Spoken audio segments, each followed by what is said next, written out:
en esta unidad 6 de la adquisición de la posesión. Seguimos en la posesión. De la unidad 4 estamos en posesión.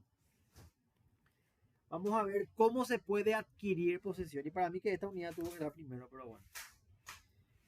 Vamos a ver los modos de adquirir la posesión por actos entre vivos y por causa de muerte. O sea, intervivos o mortis causa. Dice, la importancia de la determinación de los distintos modos de la adquisición de la posesión está dada por las consecuencias jurídicas que de ella deriva, ya que al momento de la adquisición determina. O sea, ¿qué va a determinar esto? ¿Quién es el titular de la posesión? La fecha de su iniciación y a través de ella el cómputo de tiempo necesario para usucapir o para establecer la anulabilidad para ejercer las acciones posesorias, el derecho a percibir sus frutos y las cualidades de la posesión, es decir, si fue adquirida de buena o de mala fe. Entonces, por eso es importante entender los modos. ¿Cuáles son los modos que establece la norma para adquirir posesión? Todo esto vamos a poder determinar a través del modo. Por esto es importante el modo. Dice el artículo 1924. Puede adquirirse por acto entre vivos y por causa de muerte. Los primeros se clasifican en originarios y derivados. Vamos a ver un poquito lo que ya vimos también en la unidad anterior. Cuando hablamos nosotros de posesión originaria y cuando hablamos nosotros de posesión derivada. Dice, la posesión puede ser originaria o derivada. Originaria. Los modos originarios de adquirir la posesión son aquellos en los cuales la eficacia de la adquisición no arranca de un acto de disposición realizado por un titular precedente. O sea, yo no recibí la cosa de alguien, dicho en pocas palabras, que no existe en realidad. Las cosas que se adquieren no pertenecen a nadie. Esto es lo que decía Paloma hace rato, ¿verdad? Se llaman originarias o unilaterales porque no existe posesión anterior alguna que se una a la siguiente, en razón de que no interviene en el acto más que la voluntad del adquiriente. Son modos originarios. Y vamos a ver a la aprehensión y demás, ¿verdad? Pero entonces, conceptualmente hablando, para cortarla así rapidito, cuando yo hablo de adquisición, cuando yo hablo de un modo originario de adquisición de posesión, ese modo originario implica que no existe un poseedor anterior. Esa cosa no tuvo un poseedor anterior. Acá lo único que importa es la simple voluntad del adquiriente. Yo me fui al río Paraguay, tiré mi caña de pescar y saqué un surubí, ¿verdad? Ese surubí no tuvo un dueño anterior. Yo soy su primer dueño, por así decirlo. Su primer poseedor, ya chupé. Ese es el poseedor originario. No es que yo adquirí ese surubí por usucapión, por traditio. No, yo soy su primer poseedor. Entonces, ese primer poseedor que lo adquirió por la sola voluntad de quererlo adquirir es el poseedor originario. Cuando no hubo acto jurídico de por medio, ¿verdad? Ahora, poseedor derivado. Los modos derivados, en cambio, son aquellos en los cuales la validez del acto y la extensión del derecho adquirido dependen de un acto de disposición por el anterior poseedor. Se requiere la concurrencia de la voluntad del transmitiente y del adquiriente, en razón por la que se llaman también convencionales. Se emplea el adjetivo derivado porque la nueva posesión deriva de la anterior. Uniéndose a ella, se adquiere la posesión en forma derivada por la tradición. Entonces, cuando yo hablo de una adquisición derivada, acá sí yo recibo la posesión del propietario o del poseedor anterior. Acá sí, acto jurídico de por medio, entre paréntesis, traditio o tradición, recibo del poseedor anterior o adquiero la posesión de por medio o por intermedio del poseedor anterior, ¿verdad? Esto sí es posesión derivada, cuando la cosa ya tuvo dueño y la recibo del dueño yo. Ok, esta parte queda claro. No hay mucha duda al respecto.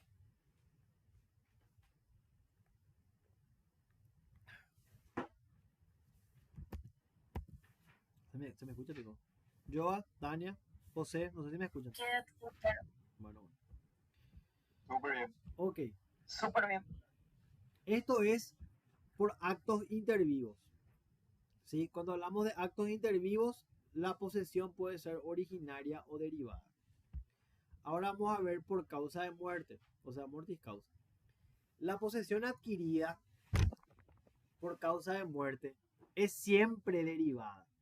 Desde la muerte del causante, sus herederos le suceden en sus derechos efectivos y en los eventuales. Son poseedores de los que su autor poseía aún antes de ejercer efectivamente el derecho sobre las cosas heredadas. Cuando nosotros hablamos entonces de la causa de muerte, siempre va a ser derivada la forma de adquisición de posesión, nunca va a ser originaria. Cuando hablamos de actos intervivos, sí, la posesión o la adquisición de posesión puede ser originaria o derivada, ¿verdad? Ahora, vamos a ver los modos originarios. Dice, los medios originarios de adquirir posesión son la aprehensión y la ocupación. Vamos a ver estos dos. La aprehensión, dice, consiste en un contacto personal o también en la condición de presencia. La aprehensión debe consistir en un acto que ponga a la persona que la realice en la actitud de poder ejercer sobre la cosa aprendida una potestad real y efectiva, un poder de disposición pleno. La palabra aprehensión, según el diccionario de la Real Academia de la Lengua Española, traduce la idea de una toma de posesión, de asir, atrapar a alguna persona o alguna cosa, ¿verdad? O sea, esa es la aprehensión. Cuando vos tomás o tenés un contacto, ¿verdad? Personal, ¿verdad? En el cual vos ejercés sobre la cosa que aprendes una potestad real, efectiva. Disponés plena y enteramente de la cosa. Esa es la aprehensión, ¿verdad? Y dice objeto sobre que recae la aprehensión, sobre las cosas que carezcan de dueño, ya sea porque nunca hubieran tenido dueño, res nullius, o que, habiendo pertenecido alguna vez a alguien, el dueño lo hubiera abandonado con intención de no volver a someterla a su dominio. ¿Alguien levantó la mano? Y también recae sobre aquellas cosas cuyo dominio se adquiere por ocupación. Artículo 1936 establece, dice, que la pérdida de la posesión se produce por abandono, en su caso, por cesión del poder de hecho ejercido sobre ella, y con relación a los inmuebles, establece, dice, los inmuebles abandonados pertenecen al Estado. La apropiación es un modo de adquirir el dominio consistente en la aprehensión de cosas muebles sin dueño o abandonadas por, por sus dueños. Entonces, la aprehensión es una forma originaria de adquirir posesión. Eso tenemos que tener muy en claro. Eso es lo que estuvimos viendo ahora. ¿Sobre qué recae? Sobre esas cosas que nunca tuvieron dueño, que son las res nullius. O sobre esas cosas que fueron abandonadas, ¿verdad? A eso el derecho romano le llamaba res derelictae. No está nomás acá, ¿verdad? Pero así se le llamaba, ¿verdad? Entonces, res derelictae. ¿Está? Bueno. Eh, pero aquí acá no figura la... A ver un poco. Objeto sobre recae. Ok. Lo que no está es la ocupación. Capaz que está más abajo. A ver un poco. Por ejemplo... No. Parece que no está. Espera, que vamos a ver si en el libro hay algo sobre ocupación. ¿Tenés tu libro? Habla sobre ocupación. Dice... Un ratito. Sí. Se puede adquirir por ocupación la posesión de los inmuebles, es la pregunta. porque es una forma originaria también de adquirir posesión. Es esta una cuestión muy discutida, dice la doctrina. Algunos autores consideran que el abandono produce la pérdida de la posesión, sea que ésta recaiga sobre una cosa mueble o un inmueble, y que consiguientemente es susceptible de adquisición por el modo que se analiza. Con mayor fundamento se puede aceptar la teoría indicada si se tiene en cuenta que el artículo 1936 establece que la pérdida de la posesión se produce por abandono, en su caso, por cesación del poder de hecho ejercido sobre ella. Sin embargo, hay razones que justifican la solución contraria. En efecto, dice, el artículo 1973 de nuestro Código Civil contiene una norma muy clara que desvanece cualquier duda que pudiera existir sobre el particular. Los inmuebles abandonados pertenecen al Estado. ¿Ustedes se acuerdan que nosotros ya vimos sobre esto, verdad? Por consiguiente, todo acto de ocupación de inmuebles abandonados debe ser reputado como de usucapión, porque los inmuebles, aunque sean abandonados, tienen dueño y no puede aplicar a su respecto la regla del artículo 1926. Es preciso aclarar finalmente que la expresión quedará adquirida por la mera aprehensión debe ser entendida en el sentido de que todo acto de aprehensión u ocupación de una cosa mueble, sin dueño o abandonada por su dueño, se realiza con la intención de apropiársela. Vale decir que existe una presunción del animus domini en el sujeto que realiza el acto de aprehensión.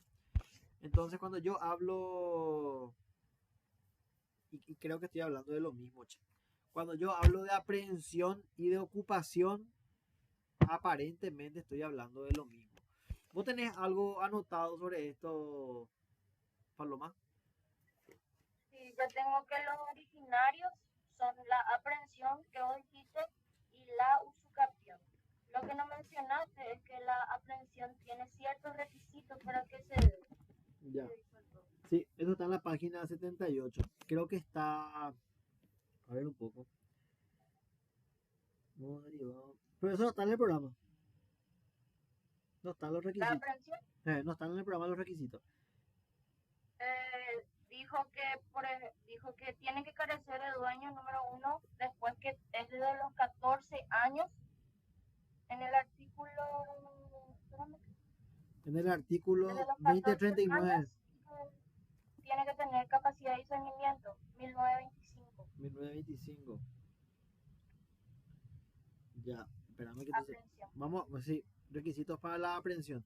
Entonces solamente hay aprehensión y usucapión. Que son originarios. Y los derivados sería la tradición y sus distintos tipos. Ya. Aprehensión. Y acá nos sale la usucapión. Pues acá directamente ya pasa los derivados sinalagmáticos. No. Tradición. Espérame con estoy viendo si hay algo sobre usucapión. No hay nada de usucapión. Entonces acá hay que agregar la usucapión. Ok. Bueno. Entonces, para completar la idea, cuando nosotros hablamos entonces de adquisición de posesión originaria, tenemos pero acá no habla tampoco de la usucapión, Paloma.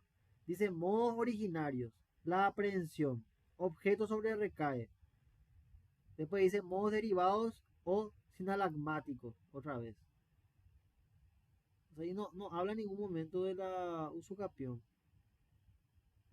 No, porque mencionó nomás, los dos originarios son la usucapión y la aprehensión. La aprehensión, ya. Solamente desarrolló la aprehensión. Ya desarrollado, bueno. Entonces vamos a seguir su misma línea. Es importante que lo hayas mencionado. Entonces, cuando yo hablo de adquisición de modos originarios de adquisición de posesión, voy a hablar de la aprehensión y voy a hablar de la usucapión, ¿verdad? Pero vamos a centrarnos en la aprehensión porque por lo menos es el punto que nuestro programa en la unidad 6 menciona, ¿verdad? ¿Sobre qué objeto recae la aprehensión? sobre cosas que carezcan de dueño. Eso es lo que recién mencionaba Paloma, ¿verdad? Los requisitos para la aprehensión. Recae sobre cosas que no tengan dueño, ya sea que nunca hubieran tenido dueño o que, habiendo tenido dueño, lo hubieran abandonado, ¿verdad? Que es las cosas que nunca tuvieron dueño se le denomina res nullio en latín, y las cosas que fueron abandonadas se le denomina res delictae, ¿verdad? Entonces, sobre estas cosas eventualmente recae o se puede ejercer la aprehensión, ¿verdad? Después dice, en segundo lugar, la cosa que se aprende no debe pertenecer a nadie. El artículo 2039 contiene una enumeración de las cosas consideradas sin dueño, susceptibles en consecuencia de aprehensión privada. Y quiero leer el artículo 1925, me dijiste, Paloma, ¿verdad? Sí. Dice, se adquiere la posesión de una cosa cuando se obtenga el poder físico sobre ella. Pueden adquirir por aprehensión la posesión originaria quienes hubieren cumplido 14 años, como también toda persona capaz de discernimiento. Dichos extremos no serán necesarios cuando por acto de terceros se hubiere puesto una cosa bajo el poder de una persona, aunque fuere incapaz. Acá, no sé si soy yo nomás o menos que se quiere contradecir el código. Pueden adquirir por aprehensión la posesión originaria quienes hubieren cumplido 14 años. Ok.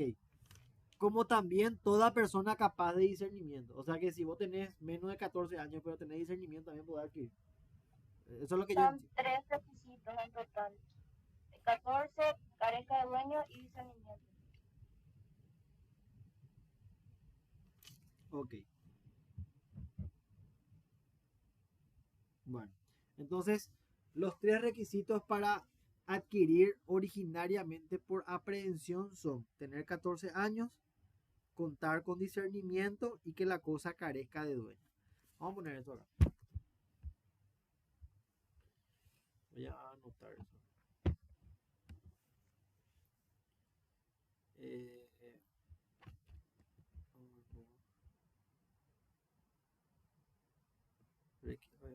Requisitos.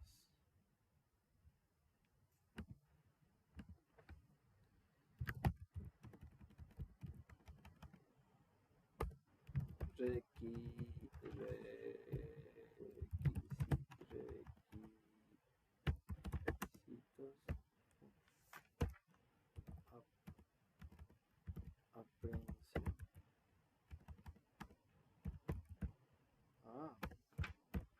Ok. Me dijiste de Paloma tener 14 años,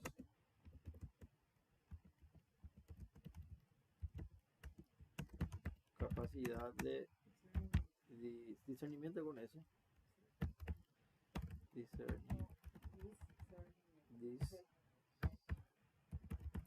Discernimiento y que la cosa no tenga dueño conocido. Entonces estos son los requisitos. Ok. Voy a poner acá eso. Ver artículo 1925. Ok, buenísimo. Entonces, modo originario de adquisición de posesión, la aprehensión, que es lo que tenemos que ver que está en el programa, y también adicionalmente, que no está en el programa, por lo menos por el momento, es la usucapión. Bueno, sobre qué objeto recae ya sabemos, cosas que no tuvieron dueño o que fueron abandonadas, res nullio o res delictae. Ahora, vamos a ver los modos derivados o sinalagmáticos de adquisición de posesión. Y acá Paloma había mencionado a la tradición, a la traditio, que tiene distintos modos. Dice, sinalagmático es sinónimo de contrato bilateral, obligatorio para las dos partes. Eso es sinalagmático, para las dos establece cargas o prestaciones. Dice, es aquel en que ambos contrayentes quedan obligados recíprocamente el uno por el otro. Por ejemplo, En la compraventa, el vendedor está obligado a entregar la cosa vendida y el comprador a pagar el precio. Son contratos sinalagmáticos el comodato, el depósito, la prenda, la compraventa, el arrendamiento, la sociedad, el mandato, etc. En los medios de adquisición derivada o sinalagmáticos de la posesión se produce con la intervención de un poseedor anterior. El medio correspondiente es la tradición o la entrega de la cosa. Entonces ahora vamos a hablar de este medio derivado que es la tradición, ¿verdad? La traditio en romano, ¿verdad? Que es la entrega de la cosa. Vamos a ver la tradición en general, la necesidad de entrega material. Vamos a ver un poco de eso. Esto está en el programa, ¿verdad? Sí, vamos a ver eso. Dice tradición. Vamos a ver los tipos de tradición. Tradición sin desplazamiento.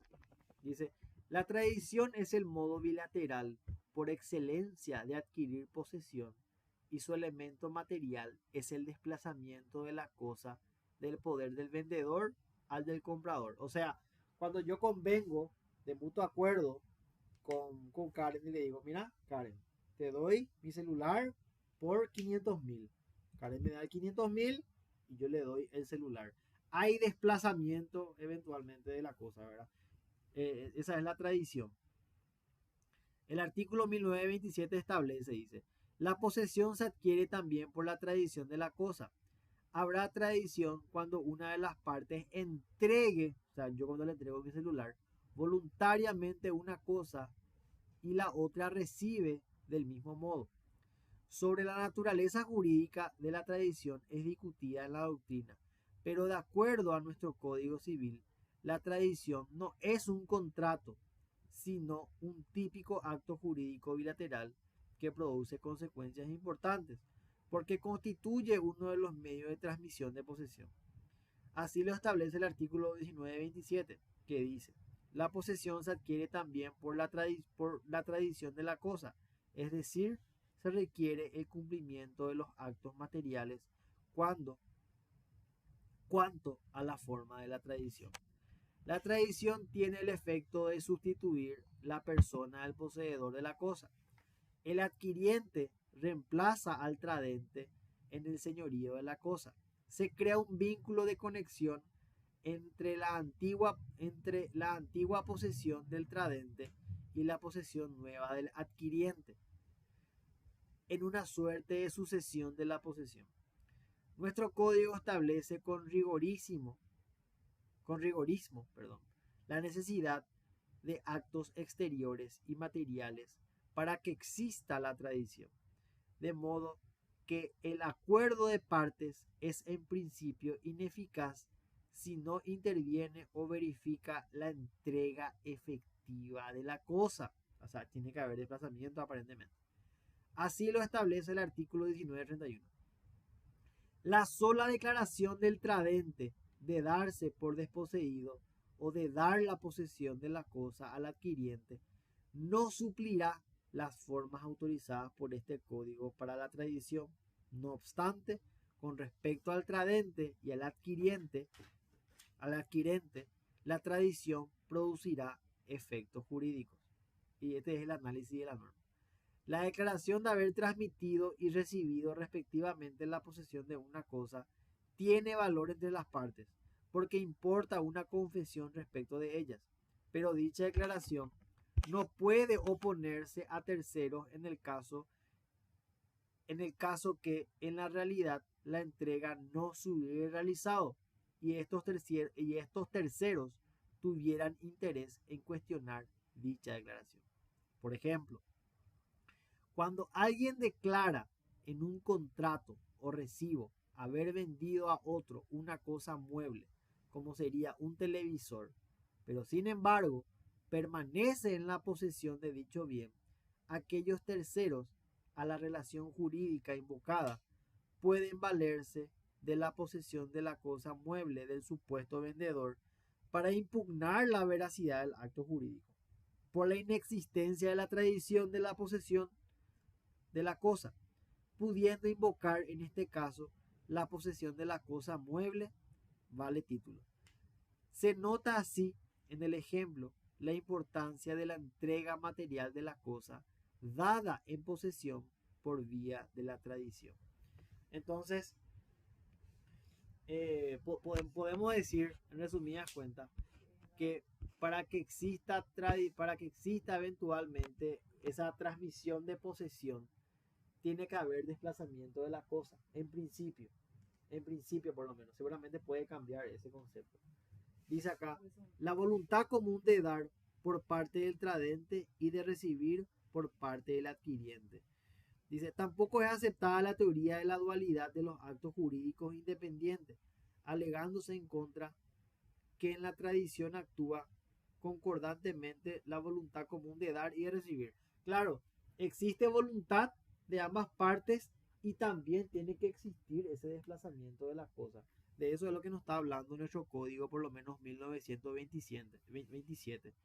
Dice, la posesión se adquiere también por la tradición de la cosa. Habrá tradición cuando una de las partes entregue, acá está la palabra clave, entregare, voluntariamente una cosa y la otra la recibiere del mismo modo. Entonces, eso es en cuanto a la posesión, ¿verdad? Que es también por la tradición de las cosas, por la traditio, ¿verdad? Que es una forma de transmisión de posesión. Tiene que haber, o por lo menos el artículo 1927 requiere que exista el desplazamiento de la cosa.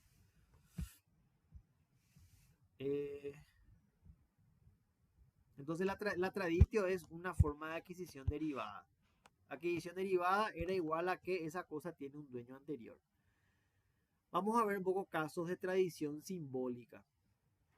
Dice, la tradición puede consistir también en un acuerdo cuando el adquirente se encuentra ya en una situación que le permita poder ejercer su poder sobre la cosa. Por ejemplo, porque la tiene arrendada. O dos, tratándose de mercaderías depositadas en un almacén. Basta la entrega de las llaves para darse por cumplida la tradición como formalidad del traspaso. Entre esas formas de tradición se señalan tradición por inmuebles deshabitados. El artículo 1932 establece, dice, respecto de terceros, la inscripción en el registro público correspondiente de títulos de transmisión relativos a inmuebles deshabitados importará la tradición de su posesión por tradición. El concepto de inmuebles deshabitados no importa. Dice, el concepto de inmuebles deshabitados no importa la inexistencia absoluta de ocupantes, sino la inexistencia de un poseedor en nombre propio o de terceros, reacio a reconocer los efectos de la inscripción. De otra manera, bastaría encontrarse con cualquier intruso para malobrar la finalidad de la disposición legal, aunque no medie ningún interés en contra. En efecto, no habría ningún inconveniente en transmitir la posesión de un inmueble que el vendedor tiene alquilado a un tercero o el cual tiene dependiente o cuidador. Para no empezar a marearme, porque estoy leyendo y no estoy cerrando la idea. Entonces, volviendo a lo importante. Hay modos de adquirir posesión. Hay modos originarios y hay modos derivados. Cuando hablo de modos originarios, hablaba que la cosa no tuvo nunca dueño, ¿verdad? Hablábamos de la aprehensión, también de la usucapión, pero nos centramos en la aprehensión. Cuando hablo de modos derivados de adquirir posesión, me refiero a que existe un dueño anterior o un poseedor anterior. Voy a usar la palabra poseedor, voy a quitarme esa palabra dueño. Existe un poseedor anterior que es quien me está transmitiendo la posesión de esa cosa, ¿verdad? Hasta ahí vamos bien. Ahora, sobre qué tipo de cosas recae la aprehensión, sobre esas cosas que no tienen dueño, ¿verdad? O por lo menos fueron abandonadas, no tienen dueño conocido. Y hablamos de 3 requisitos, ¿verdad? Tener 14 años, capacidad de discernimiento y que la cosa no tenga dueño conocido. Eso está establecido en el artículo 1925. Cuando hablamos de modos derivados o sinalagmáticos de adquisición de posesión, hablamos de la tradición.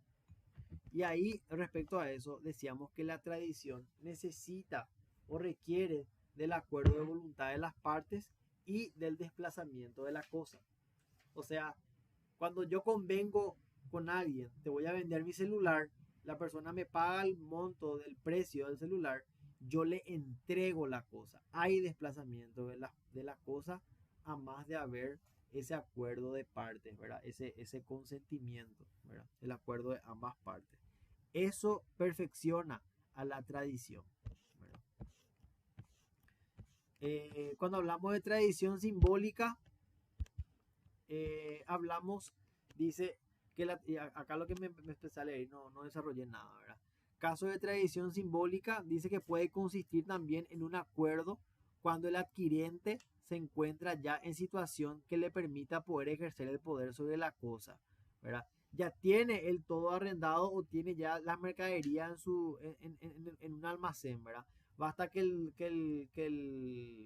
la persona que le vendió le entregue la llave para dar la formalidad por cumplida, ¿verdad? Esa es la tradición simbólica. Y acá teníamos la tradición de inmuebles deshabitados, ¿verdad? Y la traditio brevi manu también, que ocurre cuando dice el detentador adquiere la posesión por el consentimiento del poseedor. Y acá tenemos al artículo 1934 que establece, dice, no es necesaria la tradición material de la cosa, sea mueble o inmueble, para adquirir la posesión cuando la cosa es tenida a nombre del propietario y éste, por un acto jurídico, transfiere el dominio de ella al que la poseía en su nombre, o cuando el que la poseía a nombre del propietario comienza a poseerla a nombre de otro. Y acá nos va a dar un ejemplo, a ver si con esto podemos aclarar. Señora. Ese mano que dice ahí sería la tradición sin desplazamiento. La traditio brevi manu. Sí, así se llama en el programa. Tradición sin desplazamiento. A ver, vos. Tradición. Ese ya es el último, ya antes lo que hay que ver. Sí. Objeto de recada ya vimos derivados sistemáticos de la tradición en general, necesidad de la entrega de la material. Caso de tradición simbólica. Es la tradición de un contrato, es un acto solemne, tradición de las cosas muebles por medio de conocimiento o facturas. Ay, esto no estaban ya, esperando que no se me adelante demasiado yo.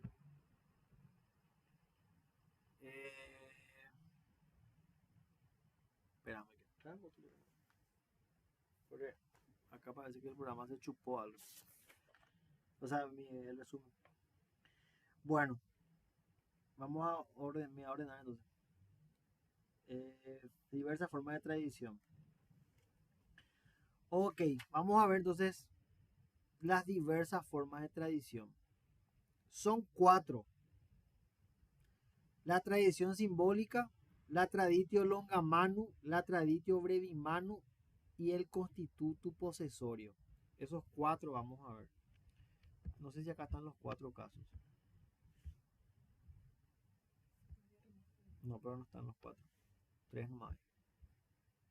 Por eso no estaba entendiendo yo, pero ahora ya con el libro de más. Yo tengo 6. 6 tenemos. Pero no es latín. ¿Cuáles tenés vos? La primera es la tradición de cosas muebles, después la necesidad de la entrega material, entrega simbólica, tradición de crédito, cosas futuras, el endoso y la tradición sin desplazamiento. En el programa están así, y cada uno desarrolla. Espérame que no entiendo.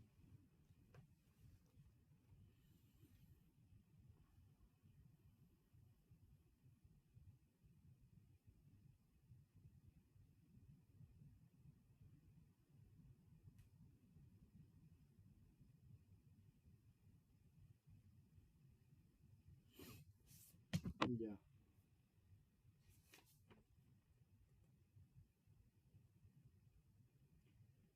Ok, acá lo que empieza ya voy a pagar.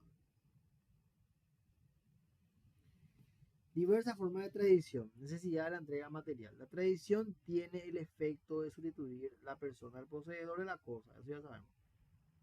El adquirente reemplaza al tradente en el señorío sobre la cosa. Aunque solo sea a título de información, conviene remarcar que la tradición crea un vínculo de conexión entre la antigua posesión del tradente y la posesión del nuevo adquirente. Vale decir que existe una sucesión en la posesión. O sea, claro, cuando yo le vendo algo a alguien, esa persona me reemplaza en el ejercicio de la posesión de la cosa. La verdadera y auténtica tradición es la que se verifica mediante el desplazamiento real y efectivo de la cosa, en presencia del tradente y del adquirente, o de sus representantes o mandatarios. Al lado de esta forma de tradición real, se tiene noticia del reconocimiento. Y acá tenemos las otras formas. Un ratito aparte de lo que vos tenés, Paloma, quiero ver más esto, a ver por qué tenés vos 6 y yo tengo 4 acá en el libro. Tenemos la tradición simbólica, que tenía lugar cuando, tratándose de mercaderías depositadas en un almacén, bastaba la entrega de las llaves del local para darse por cumplida la formalidad del traspaso. Después tenemos la traditio longa mano, forma bajo la cual se encubría la tradición mediante la mera indicación de la cosa objeto de la operación, acompañada o seguida de la manifestación del tradente de ponerla a disposición del adquirente. Esta definición de traditio es sin desplazamiento de la cosa aparentemente. Longa mano vos tenés ahí, Paloma. No, el papá no dio en latín. No, yo en latín. No, Bueno, vamos a ver la brevis mano, en que se producía una situación especial, aquella en que el desplazamiento material del objeto de la tradición no se exteriorizaba. Por ejemplo, si una persona posee una cosa a título de locatario y se convierte por el consentimiento de la otra parte en poseedor, operándose un cambio sustancial en la intención de las partes. Y después tenemos la constituto posesorio. Configuraba una situación casi enteramente inversa a la anterior. Una persona propietaria de una cosa la enajenaba mediante un acuerdo en el cual se insertaba una cláusula en cuya virtud el transmitente se reservaba sobre la cosa un derecho, sea a título de arrendamiento, de usufructo, de depósito, etc. Nuestro Código Civil admite algunas de las formas disimuladas de tradición. En efecto, la primera de ellas es la prevista en el artículo 1929, cuyo texto es el siguiente. La tradición de las cosas muebles se entenderá hecha también por la entrega de los conocimientos, facturas o cartas de parte en términos dispuestos por la legislación que los rija, o cuando fueren remitidas por cuenta y orden de otros, toda vez que las personas que las remiten las entreguen a la gente que deba transportarlos, y con tal que el comitente hubiese determinado y aprobado el modo de remisión. Como se ve, dice en el artículo transcripto, comprende varias situaciones, todas ellas caracterizadas por la ausencia de las cosas que son objeto de tradición, de las cosas que no se encuentran a la vista y de las personas que acuerdan la transmisión de la posesión. Las varias situaciones reglamentadas por el artículo transcripto tienen especial relevancia en las operaciones que se realizan en el mundo de los negocios mercantiles, sin menospreciar la importancia que puedan tener en el derecho civil. ¿Podés leerme lo que vos tenés, Paloma? Pero completito luego, porfa. Desde... Pepe, un rato al baño, ¿para qué? Bueno. Y lee vos, Teresa. Solo Dios sabe lo que ya tiene anotado ahí. Ah, bueno. Porque lo que pasa es que el programa dice de la tradición general, necesidad de la entrega material que ya vimos, caso de tradición simbólica, Cuando vamos a casos de tradición simbólica, vimos la tradición de inmuebles deshabitados, la traditio brevi manu, y tenemos la constitutum possessorium. Y después es la tradición de un contrato. Pero Paloma me dice que hay otros temas que el profesor desarrolló, y ahí es lo que yo me pierdo. No sé si es lo mismo, porque ella tiene 6 y yo tengo 4 nomás en el libro.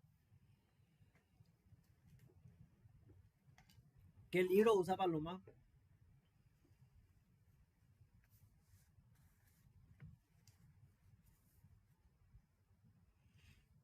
Tere.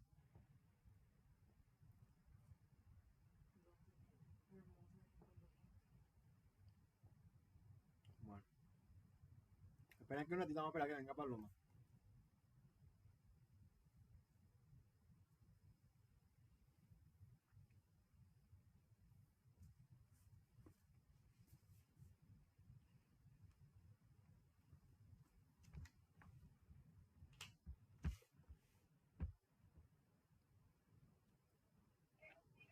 Me llamaron. Hola, hola. Sí, quiero que leas todo lo que tenés desde y de qué libro estás sacando esos 6 que me mencionaste. No, en un libro, pero ya encontré ya en el código. ¿De qué artículo a qué Unos artículo? poquitos. El primero es tradición de cosas muebles por medio de conocimiento o factura. Dice que, Que está en el programa. Está en el 1929. espérame que. Eh, ok. La tradición de cosas muebles se entenderá hecha también por la entrega de los conocimientos, facturas o cartas de reporte, en los términos dispuestos por la legislación que los rija o cuando fueren remitidas por cuenta y orden de otros, toda vez que las personas que las remiten las entreguen a la gente que deba transportarlas, y con tal que el comitente hubiese determinado y aprobado el modo de la transmisión, de la remisión. Entonces, esa es una forma de tradición, que es la tradición Sí, de las cosas muebles. sí, ese 29 creo que está mezclado también con la modalidad de tradición simbólica, porque viste que dice, o cuando fueron remitidas por cuenta o orden de otro, toda vez que las personas que la remiten la entreguen al verdaderamente. Por ejemplo, él puso cuando se entrega un almacén y la entrega simbólica es que te den la llave del almacén. No hace falta que te entreguen el almacén en sí para que se dé la tradición. Esa es entrega simbólica. Ya. Y por conocimiento y factura es cuando hay carta aporte y todo eso. Conocimiento es algo de contabilidad y eso no entiendo muy bien. En el conocimiento de un documento, hermano, donde está todo el detalle del Documento que, inventario. De lo, como de que lo que, viene por barco. sí, de lo que, no, el conocimiento de un documento que dice toda la mercadería que está siendo transportada y todo eso. Un inventario Por le dice. barco. Sí. Y después, Después tengo el que es por necesidad de entrega material. Que por ejemplo, dio el ejemplo de que un libro o algo así. ¿ese qué artículo es?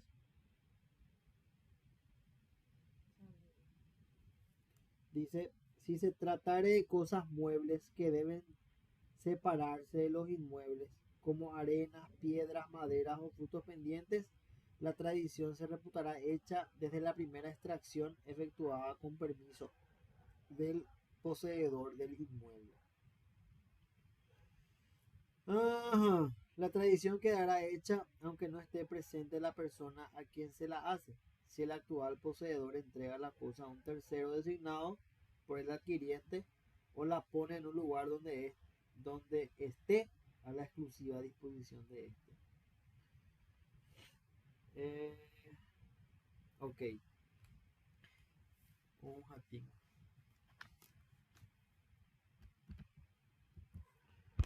Entonces, caso de tradición simbólica.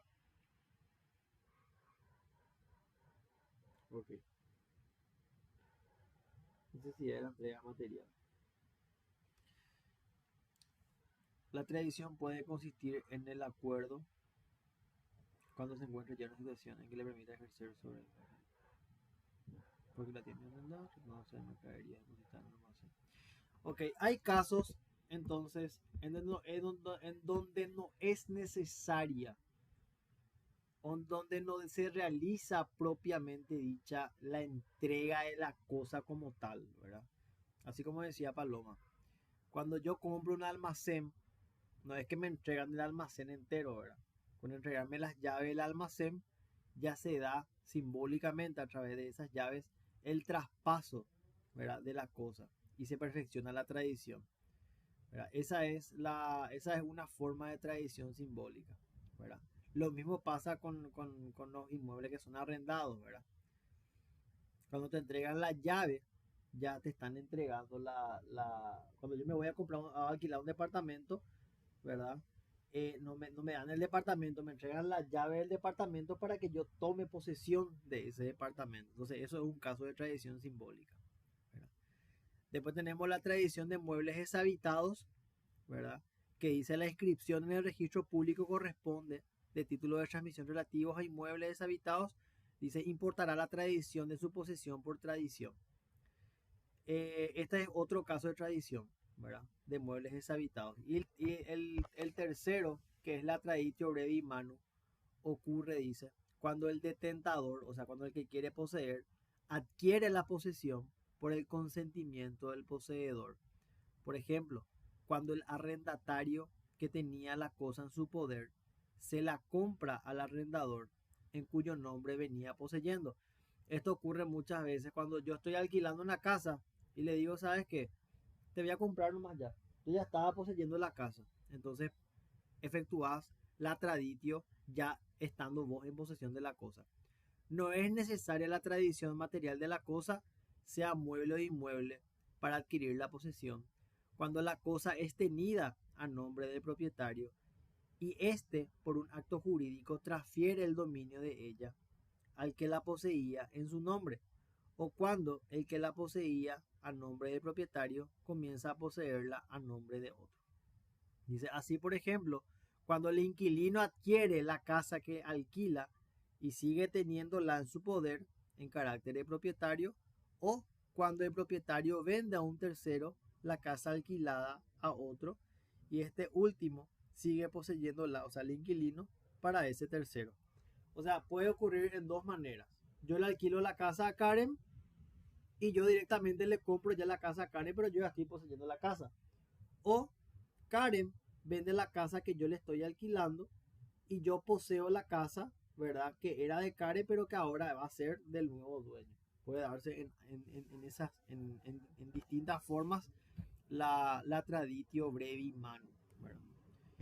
Y por último, la constitutum possessorio. Dice, representa el caso inverso del anterior, ya que consiste en que el poseedor conviene en enajenar la cosa a un tercero, pero continúa detentándola. Por ejemplo, cuando el poseedor vende una vivienda a otra persona, pero conviene con ella en quedarse en la misma como arrendatario o como comodatario por cierto tiempo.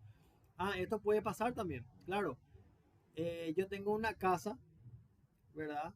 De la cual soy propietario y le vendo la casa a Karen.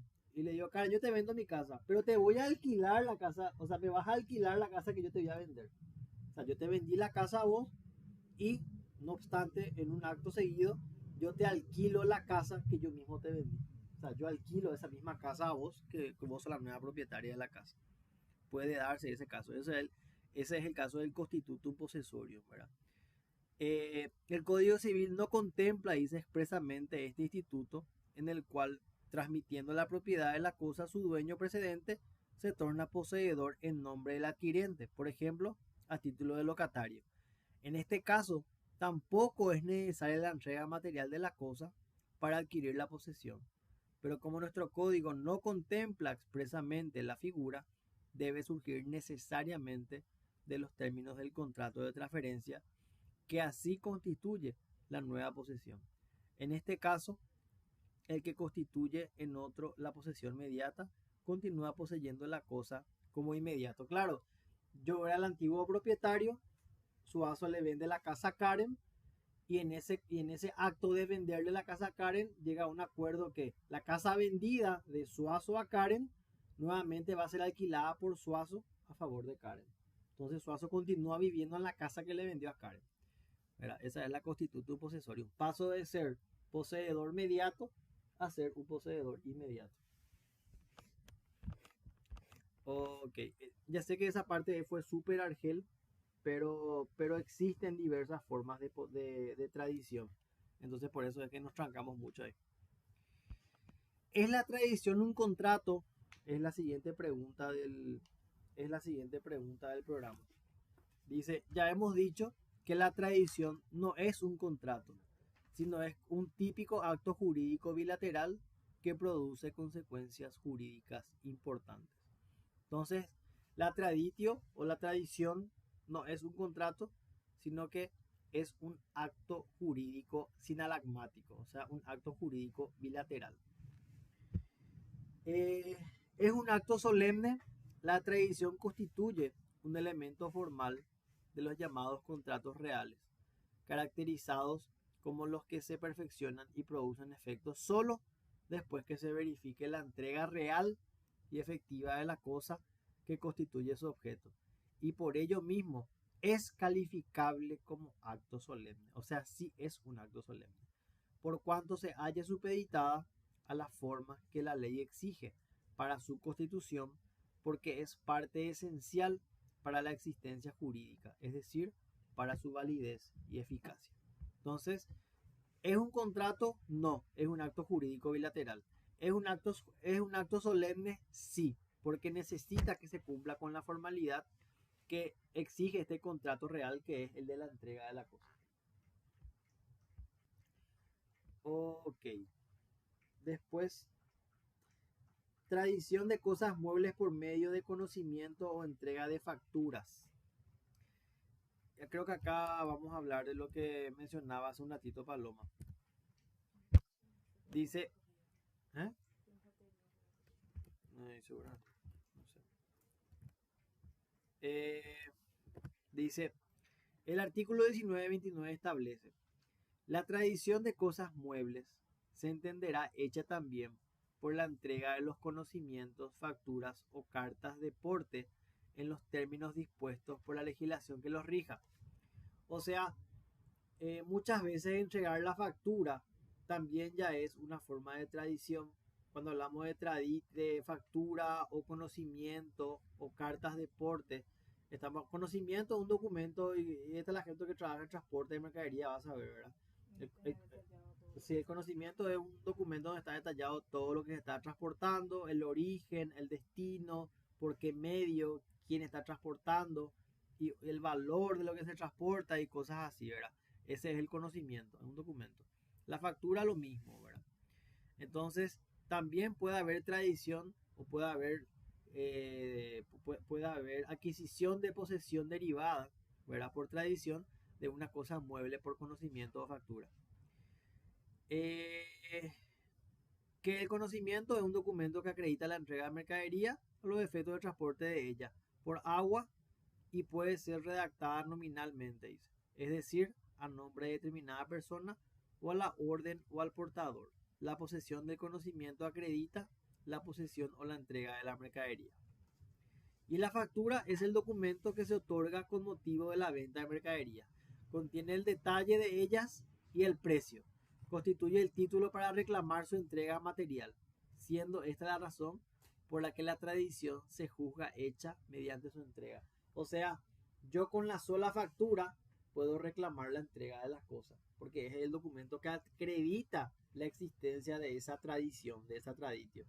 Y la carta de porte es similar al conocimiento, pero referido al transporte terrestre, ¿verdad?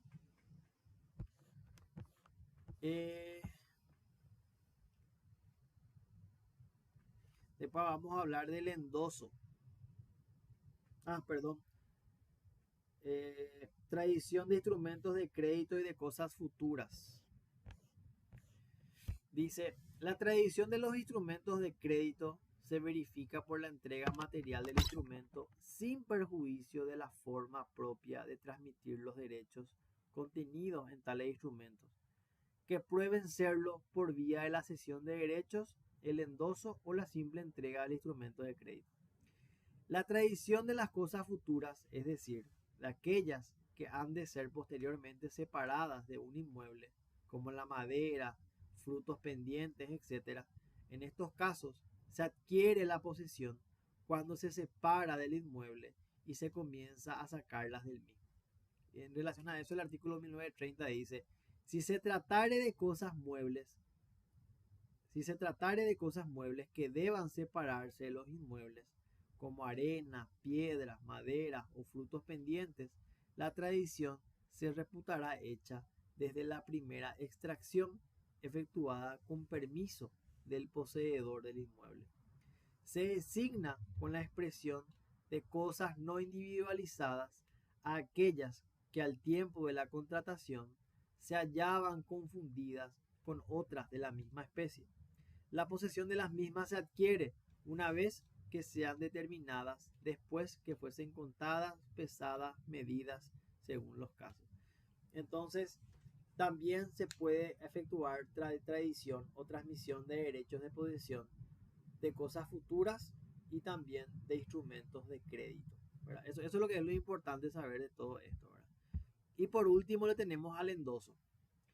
El conocimiento, la factura y la carta de porte son documentos endosables y quien los tuviera en su poder es titular de la posesión, de tal modo que el traspaso del instrumento se produce por el endoso y ello basta para producir la tradición.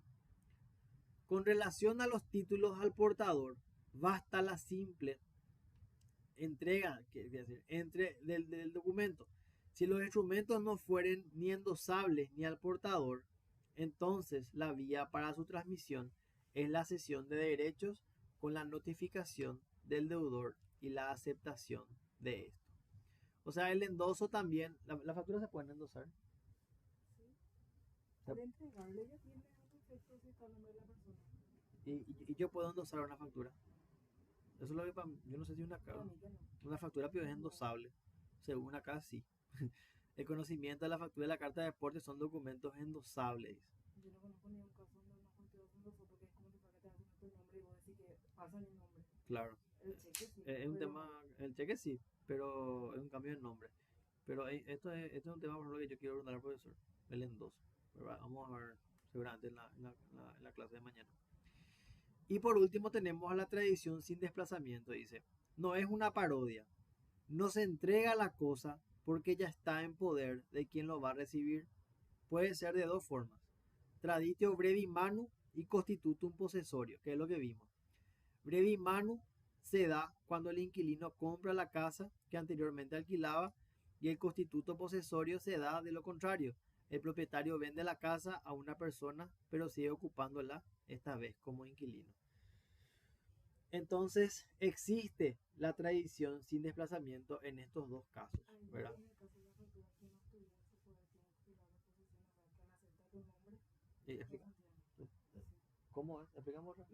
Y la factura se mete a tu nombre. Sí. Y en ese caso ya tiene, o sea, ya están vos sos titular de la posesión de la factura, ¿entendés? Pero la factura para mí no es endosable, o sea, yo no conozco ningún caso. El conocimiento, la factura Y la carta de porte son documentos endosables y quien los tuviera en su poder es titular de la posesión, de tal modo que el traspaso del instrumento se produce por el endoso y ello basta para producir la tradición.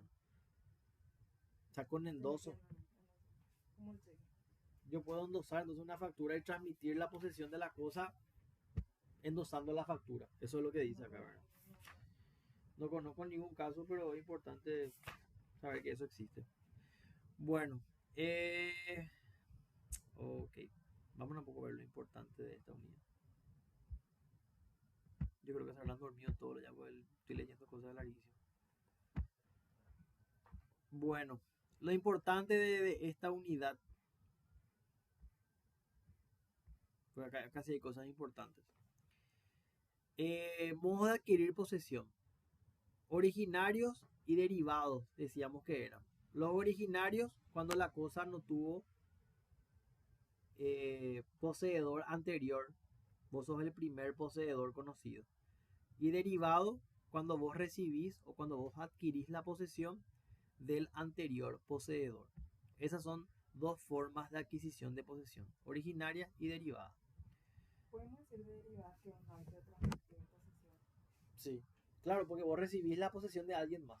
Está recibiendo la posesión de alguien más. Entonces es una forma de transmisión derivada, porque está derivando o la posesión deriva de alguien más. Por eso es derivada. Modo originario decíamos que era la aprehensión, ¿verdad? La ocupación como tal. Cuando vos tenés la cosa contigo y ejerces poder sobre esa cosa. Ese es un modo originario, la aprehensión.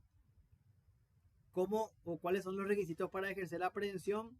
Tener 14 años, capacidad de discernimiento y que la cosa no tenga dueño conocido.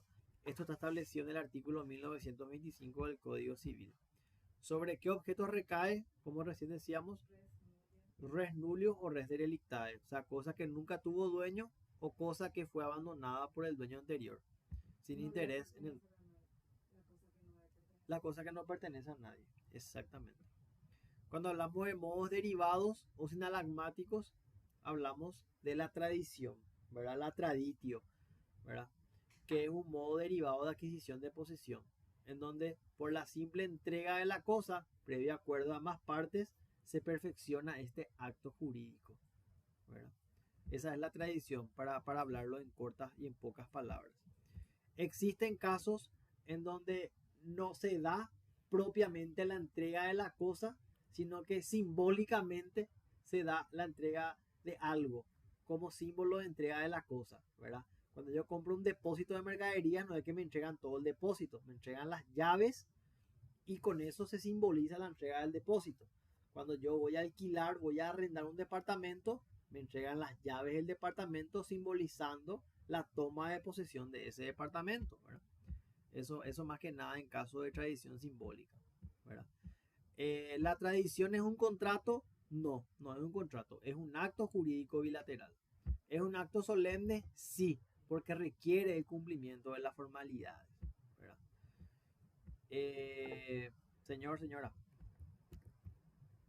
Pero me puede repetir por qué es solemne, porque yo tengo acá que no es solemne.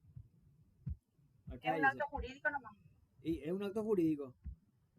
No La- solemne. Pero escúchame, mira un ratito. La tradición constituye un elemento formal de los llamados contratos reales, caracterizados como los que se perfeccionan y producen efectos solo después que se verifique la entrega real y efectiva de la cosa que constituye su objeto. Por ello, es calificable de un acto solemne, por cuanto se halla supeditada a la forma que la ley exige para su constitución, porque es parte esencial para su existencia jurídica, es decir, para su validez y eficacia. Por eso es considerado un acto solemne. ¿Qué vos tenés al respecto? En la página 83 dice, Bueno, en el 133 le ahí abajo. bueno, no van a gritar. La cuestión es nuestro Código Civil. Dice, Por consiguiente, lee nomás ya Teresa, te escuchamos. bueno, ya leo. Se me perdió, ayuda. Ya, por consiguiente, se puede afirmar que la tradición no es un contrato, sino un típico acto jurídico bilateral que produce consecuencias jurídicas importantes. Sí, Pero entonces, está bien. y está Pero no bien es con... No, y Pero no es solemne. Espera, no, ¿dónde dice que no es solemne, Teresa? Yo tengo que es formal, pero que no es solemne.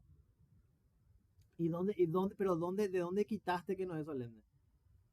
El profe dijo, De mi cuaderno. De tu cuaderno. Bueno, el acto jurídico no es un contrato. Hasta ahí estamos de acuerdo. Es un acto jurídico bilateral, pero no es un contrato. En eso estamos de acuerdo. Dice acá la cuestión de nuestro Código Civil. Agreguemos que la tradición constituye un elemento formal de los llamados contratos reales, caracterizados como los que se perfeccionan y producen sus efectos solo después que se verifique la entrega real y efectiva de la cosa que constituye su objeto.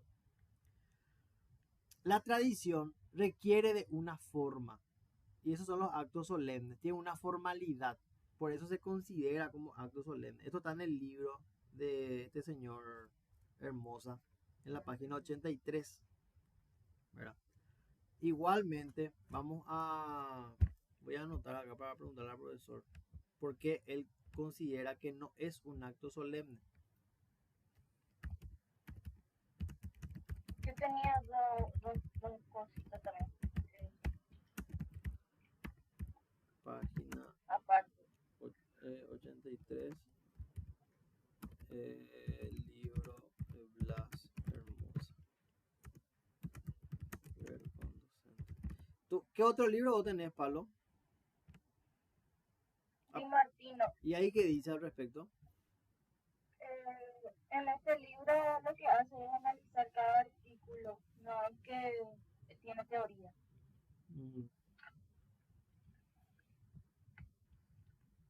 Ok.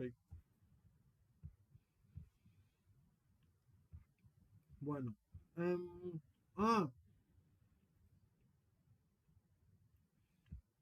Eso era todo. Yo quería preguntar, tradición de crédito es cuando se cede un crédito, por ejemplo, a otro acreedor o algo así, ¿verdad? Y si era esa sesión de crédito, delegatio nomini y eso. Sí, eso era una cosa. Sí. Y otro que mencionó el profe, acerca de la donación, dijo que es un acto formal por escritura pública y se transmite el dominio. En eso se diferencia con la tradición. Ya. No se transmite la posesión. En la donación se transmite el dominio. Sí. Ok. ¿Dijo algo sobre el endoso? Lo que se sabe no se dijo, que si es al portador, la simple tradición ya le da ya eso. Ya. Ok. Bueno. Ahí entresacamos ya lo más importante de esta unidad. Okidoki. Vamos a hacer una más. Me preocupa que hay diferencias sustanciales entre ciertas cosas, che. Esto, por ejemplo, si la tradición es un acto solemne, que yo tenga que sí, que vos tengas que no, me llama la atención. Y el profesor menciona muchas cosas que no están en el programa ni en el libro, eso también me hace ruido. Bueno, vamos a hablar, a ver, unidad 7.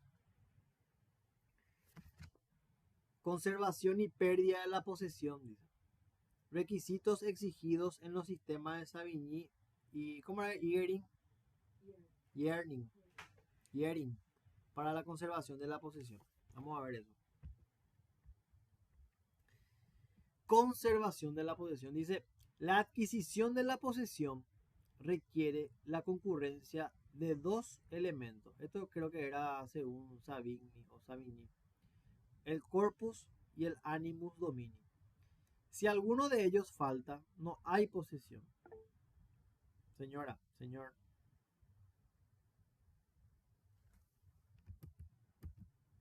Hola.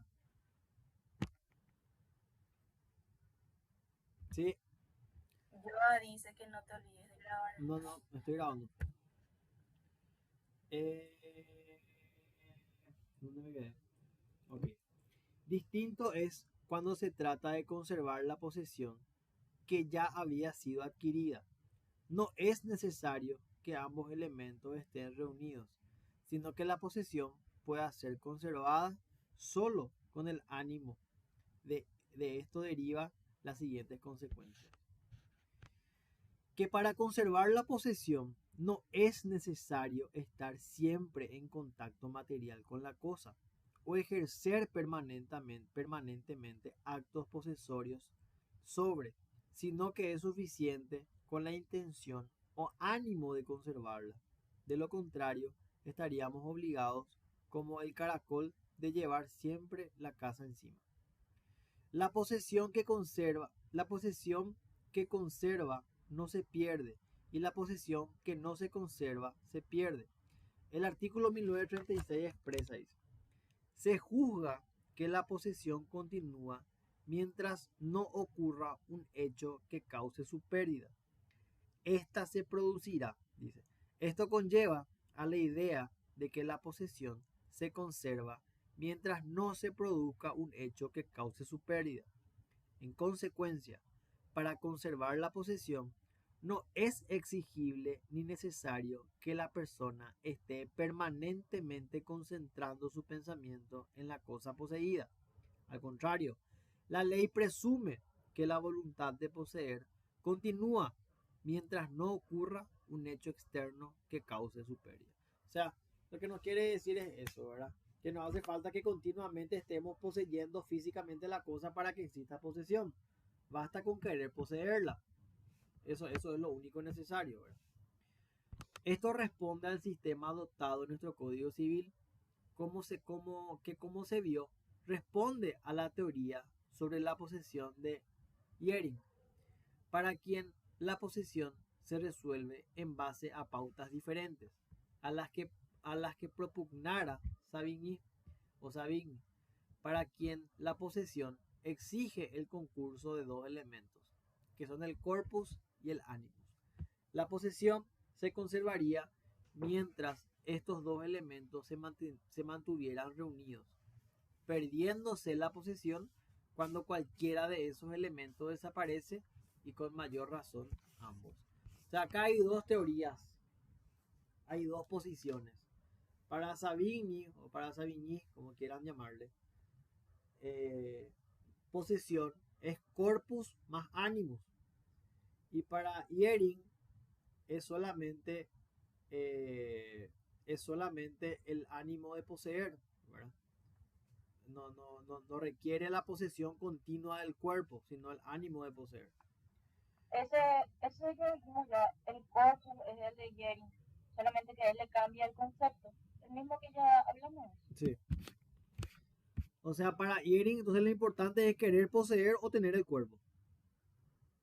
Para Jhering es el corpus lo más importante, comportarse con la cosa como lo haría el propietario. Ese es el corpus para Jhering. ¿Y qué pasa si no tenés el corpus para Jhering? ¿Hey? ¿Y qué pasa si Espera, vos, qué pasa si vos no tenés el corpus? Y no sos propietario. Este es el que sigue el código. El que se comporte como propietario es el que tiene la posesión. Y ese es En el cambio, Savigny necesitaba, claro, y ese es el animus Savigny necesitaba el corpus físico, el animus genericus y el animus dominus. Claro, y Con eso se conserva. ya, por eso la pregunta es, por eso pone el ejemplo del caracol y que anda a cuesta con su casa, ¿verdad? Para Jhering es importante comportarse como si fuese el dueño, no obtener continuamente la cosa contigo. Es así, ¿verdad? Sí, porque dice que es inadmisible de precisar el animus, porque es subjetivo. Entonces el corpus ya tiene intrínsecamente lo subjetivo. Ya. Ok. Entonces, dice, la presunción sobre la conservación de la posesión lo establece el artículo 1921. Salvo prueba en contrario, se presume que la posesión conserva el mismo carácter con que fue adquirida. Nadie puede cambiar por sí mismo ni por el transcurso del tiempo las causas y las cualidades o los vicios de su posesión. O sea, si yo adquirí algo de buena fe, eso va a continuar siendo de buena fe. El que comenzó a poseer por sí y como propietario, continúa poseyendo como tal, mientras no se pruebe que ha comenzado a poseer por otro. El que ha comenzado a poseer por otro, se presume que continúa poseyendo por el mismo título, mientras no se pruebe lo contrario. Entonces, eso en cuanto a los requisitos exigidos por Savigny y Jhering, ¿verdad? Savigny quería corpus más animus y Jhering quería corpus. O sea, para Jhering era solamente el corpus, y comportarse como el poseedor del corpus era el único requisito exigido, ¿verdad? Para que exista posesión. Eso en pocas palabras. Ahora, viendo la conservación de la cosa por sí y por medio del representante, dice distintos supuestos, manifestación de la voluntad del detentor de poseer a nombre propio. ¿Sigue Pío, con eso el programa? Sí.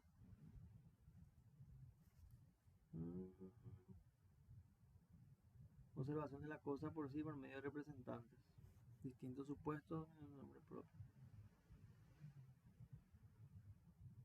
Ok. Dice, el código, si bien no hace alusión expresa a la conservación de la posesión por medio de representantes, eso no significa que solo pueda ser conservada por el poseedor de la cosa.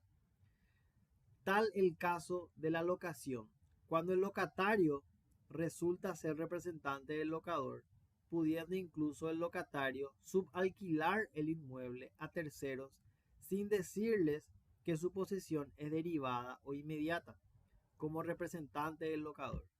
Aunque los sublocatarios crean que conservan la posesión para el locatario, en rigor lo hacen para el verdadero poseedor, que es el propietario locador en su caso, dado que su mera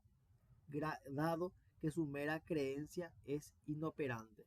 O sea, puede darse entonces que exista esta figura en la cual yo como poseedor mediato le doy a Paloma en arriendo, ¿verdad?, mi propiedad.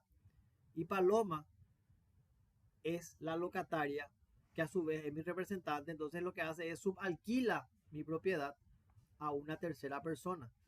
Entonces, lo que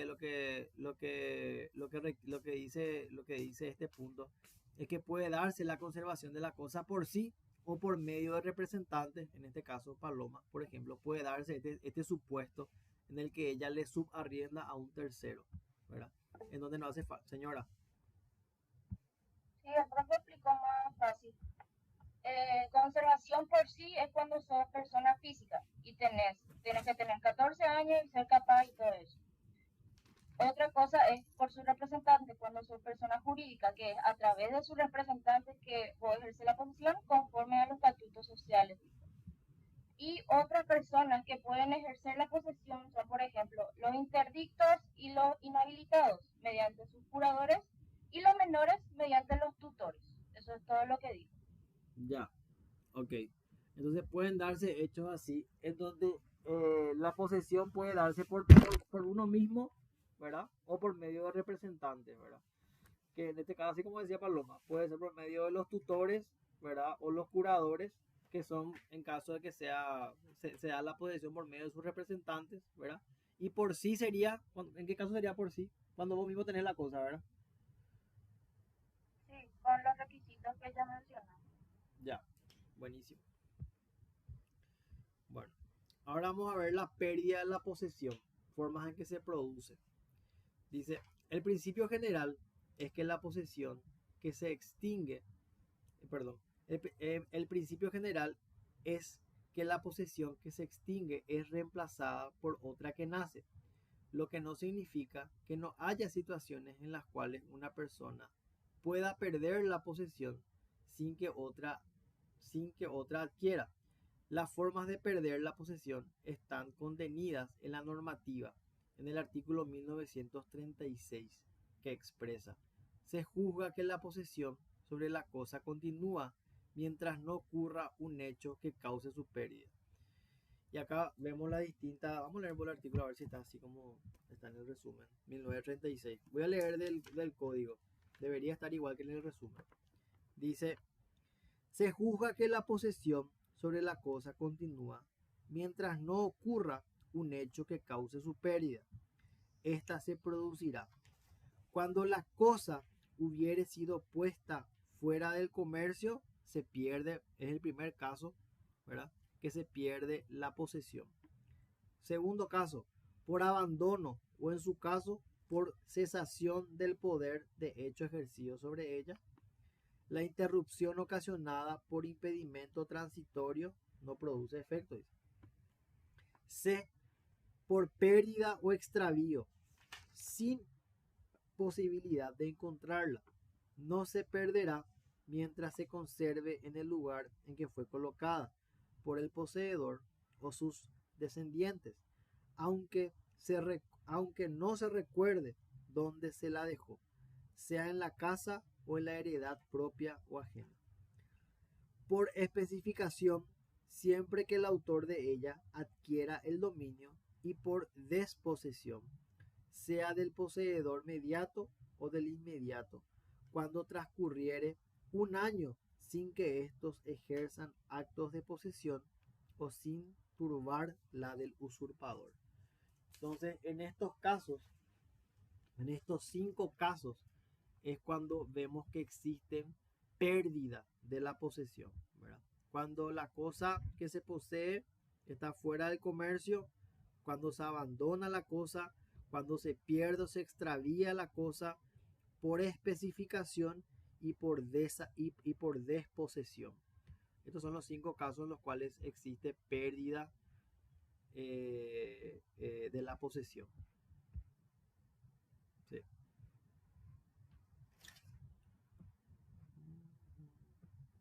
Okay. La desposesión se opera aquí, dice, por negligencia del poseedor, que no obstante el perjuicio que le ocasiona el acto ilícito de que es víctima, deja transcurrir un año sin realizar ninguna diligencia encaminada a la recuperación de la posesión perdida. Ya, eso en caso de la desposesión, que es el último escenario por el cual se pierde la posesión. Ok, hasta ahí vamos sencillos todavía. Conservación de la cosa por medio de distintos supuestos. Manifestación de la voluntad de tener. Pérdida de la posesión ya vimos. Formas en que se produce ya vimos. Ahora vamos a ver lo que es la pérdida corpore o pérdida animus y pérdida corpore et animus. Eso es lo que vamos a ver ahora.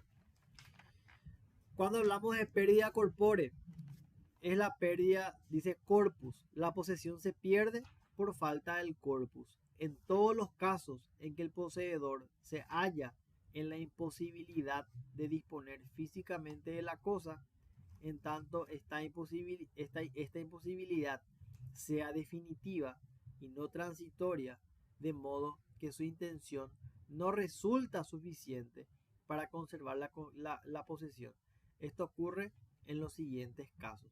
Y hay casos, o sea que como dice acá, que la pérdida del cuerpo se traduce en la pérdida de la posesión, ¿verdad? Dice, la extinción de la cosa. El objeto de la posesión lo constituyen las cosas de existencia actual y que están en el comercio. Consecuentemente, si la cosa se extingue, se pierde también la posesión por falta de objeto. Esto es bastante, por lo menos acá es bastante sencillo. Los casos pueden ser por extinción material. Ejemplo, si fuera una cosa animada, el objeto de la posesión, muerta la vaca, la posesión sigue sobre los restos o sobre la nueva especie, cueros, carnes, guapa, etc. La extinción jurídica, cuando la cosa sufre un cambio que hace que legalmente sea imposible poseer por estar fuera del comercio. Ejemplo, cuando el Estado expropia un inmueble que pasa a formar parte del dominio público, o cuando un inmueble es ocupado por las aguas de un río, el cual también corresponde al dominio público del Estado. Estos son casos de cuando se extingue la cosa, ¿verdad? Cuando hablamos de nosotros de la pérdida corpórea. Cuando hablamos de la imposibilidad de ejercer actos posesorios, tal serían los casos de los animales salvajes que huyen o de los domesticados que recuperan su antigua libertad, en tanto el poseedor no los fuese persiguiendo. En estos casos también entonces hay pérdida corpórea, ¿verdad? Y después tenemos la intervención unilateral del título. Dice, se pierde la posesión cuando el poseedor inmediato o derivado que conserva la posesión para el poseedor mediato u originario decide convertirse en el mismo en poseedor, y esa intención se manifiesta por actos exteriores que producen efecto. Aquí la posesión pierde el corpus, pues en el desposeído subsiste la intención de conservarla, pero su intención no basta para ello, ya que se haya impedido de disponer materialmente de la cosa. ¿El profesor habló sobre algo de esto, Pablo? Sí, o sea, lo que dijo fue el primero, pérdida corporal, que es cuando perdés la cosa mueble y hizo jurídica, que Sí. es el inciso A, Sí. cuando es expropiación. Después, pérdida del ánimo sería el inciso B, cuando la voluntad es la que por abandono. Sí, por abandono. Ya. Y el último, pérdida corporal y ánimo de exposición, inciso E. Ya. Que es la pérdida del ánimo. Después ya dijo traditio brevimano y esas cosas. Ya. Ok. Entonces se da pérdida corpore cuando se pierde el cuerpo. Se puede extinguir o también se puede perder el poder sobre ella por ¿cómo era que dijiste recién? Extinción jurídica, ¿verdad? Cuando hablamos de expropiación, por ejemplo. Cuando el Estado toma posesión o dominio público de lo cual anteriormente era o estaba bajo tu posesión, ¿verdad? La pérdida del animus dice, la posesión se pierde por falta de animus domini, en aquellos casos en que la cosa por lo que desaparece es la voluntad o la intención de poseer por parte del poseedor, aun cuando subsista la relación material con las cosas. Y esto ocurre, dice, en los siguientes supuestos. La usurpación o desposesión clandestina. Esto ocurre cuando una persona se apodera de una cosa en ausencia del poseedor sin emplear actos de violencia para ello y entra a poseer la cosa poseída por el anterior propietario. O sea, puede dar también pérdida de ánimo por la usurpación o desposesión clandestina. ¿Se acuerdan que era un vicio luego? ¿Verdad? La clandestinidad. Ok. Y por último, vamos a hablar del abandono. Dice, en estos casos, el poseedor deja de serlo sin realizar actos materiales de entrega e incluso en alguno de ellos se sigue conservando el corpus. No obstante, la posesión se pierde. Es claro que se extingue por faltar el animus domini en la persona, que hasta la realización del acto jurídico respectivo ostentaba la calidad de poseedor. Entonces, se puede dar entonces la extinción de la posesión por pérdida del cuerpo o por pérdida del ánimo, ¿verdad? O sea, se puede dar la extinción de este ejercicio de la posesión de la cosa. Esta unidad, por suerte, bastante corta y sencilla sobre ese punto. No creo que no hay mucho que desentrañar acá. Ok, bueno, llegamos. ¿Qué unidad estamos? Terminamos la unidad 7. Vamos a tratar de hacer en la semana hasta el 10 por lo menos. Porque nosotros rendimos el próximo lunes, ¿verdad? Lunes 18. Sí, el lunes es. Bueno, El lunes 18. vamos a ver si el lunes, miércoles o el viernes o el martes, miércoles o viernes o qué días hacemos la 8, la 9 y la 10. Una unidad por día. Y el próximo sábado y domingo tenemos que hacer de la 11 a la 20, al calculo yo. Y adicionalmente tenemos que hacer niñez. Entonces podemos hacer ese sábado, podemos hacer ya durante todo el día seguramente, de la 11 a la 20 y el domingo que viene vamos a hacer niñez todo el día, ¿verdad? Para ponernos en línea. ¿Les parece? Sí, súper bien. Suazo, yo lo que creo es que hay que tener bien claro hasta qué unidad entra. Eso es más luego, porque Y el profesor si te no nos va, extendemos más de lo que, claro, de pues, lo que ya es. Aparte que hay ciertas cosas que son confusas. y el profesor solamente te va a decir eso yo. Es cuestión El de que profesor Pero dijo sí que sé, hasta pero que me el refiero a la profesor, semana. Joa, Joa, el profesor dijo que va a entrar en el examen hasta donde lleguemos, hasta donde él desarrolle.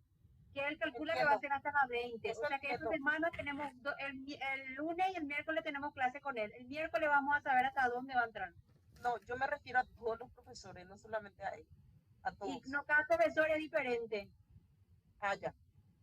no sé si tenemos que conversar, o sea, que preguntarle a cada uno hasta dónde cree que va a entrar. Pero ya reales sabemos que más o menos está la 20, porque estamos en la 15, ¿verdad? Sí. Y bueno, y él desarrolla 2 a 3 unidades por día. Entonces, porque una clase desarrolle 3 ya llega a la 18 y que la otra clase haga 2 más, nos vamos hasta la 20. 20, 21. O sea, por lo menos, por lo bajo, tenemos que tener hasta la 20 desarrollada. Por lo bajo. ¿verdad?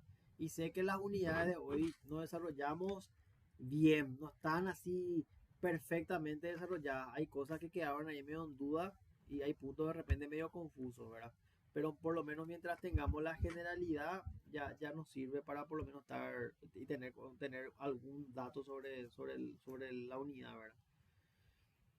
Pero sí, con el repaso vamos a ir entrando vamos a ir entrando más en materia. Entonces Una vamos a... última consulta, Suazo. Sí, En la semana dijiste que te ibas a reunir. Vos vas a estar, o sea, sería después de la facultad en todo caso, ¿verdad? sí, después de clase, claro. Después de Ya, clase vamos a tratar de hacer una unidad ya re porque... cansado. Y, Entiendo. y sí, Dale, gracias. dale. Bueno, quedamos haciendo así. Vamos a ver si el lunes, martes empezamos a hacer una unidad por día para tratar de llegar a la 10 por lo menos esta semana. Bueno, Dale, muchísimas dale, gracias. que estén bien y éxito para su semana. Muchas gracias. Dale, Chao, chao. chao, chao. Igualmente.